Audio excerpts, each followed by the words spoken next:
თბილისის მერი დავით ნარმანია გამგეობის თანამშრომლებს საკრებულოს მიერ დამტკიცებულ გამგებლებს წარუდგენს წარდგენა გდანის გამგეობიდან დაიწყო და დღის ბოლომდე დასრულდება თბილისის მერმა გამგეობის თანამშრომლებს ნაძალდევის რაიონის გამგებელიც გააცნო.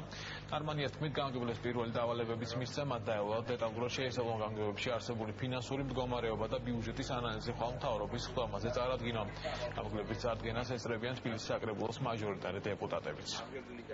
მინარობს 10 რაიონის გამგებლების წარდგენა თანამშრომლებთან გარდა ამისა ვეცნობით რაიონში არსებულ მდგომარეობას განსაკუთრებით გვაინტერესებს საბიუჯეტო თვალსაზრისით არსებული ვითარება, ანუ აქამდე რამდენია ბიუჯეტისა დახარჯული, რავალდებულებები აღებული წლის ბოლომდე და ბიუჯეტში არსებული თანხების საკმარისია თუ არა ყველა ვალდებულების შესასრულებლად. გარდა ამისა ვეცნობით ასევე პროექტების და პროგრამების მიმდინარეობა. ჩვენთვის მთავარია ის, რომ წლის ბოლომდე ყველა ვალდებულება, რომელიც არის აღებული იქნა შესრულებული და ის რასაც ჩვენ ვტირდებოდით ამ ურჩევლს, ამ გარდამავალ პერიოდში ეს ყველაფერი გაკეთდეს და მომდევნო წლიდან უფრო სერიოზულად დავიგეგმოთ. ყველაზე მნიშვნელოვანი თვითმმართველობისა სახელმწიფოს არის ადამიანი და გამგეობას რა თქმა უნდა თითოეულ კონკრეტულ ადამიანზე იქნება ორიენტირებული.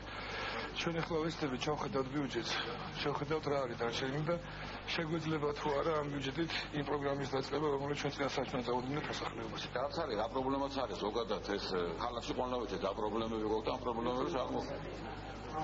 ინფრასტრუქტურული პროექტები პირველ რიგში ახალი შემოერთებული რაიონები აქვს, სოფლები აქვს, ვაკის რაიონს იქ წყალი არ არის გაყვანილი, გზა არ არის გაყვანილი. თვითონ ტრადიციულად ქალაქში გაზა პრობლემებიც არის, გზის პრობლემებია და 1000 პრობლემაა.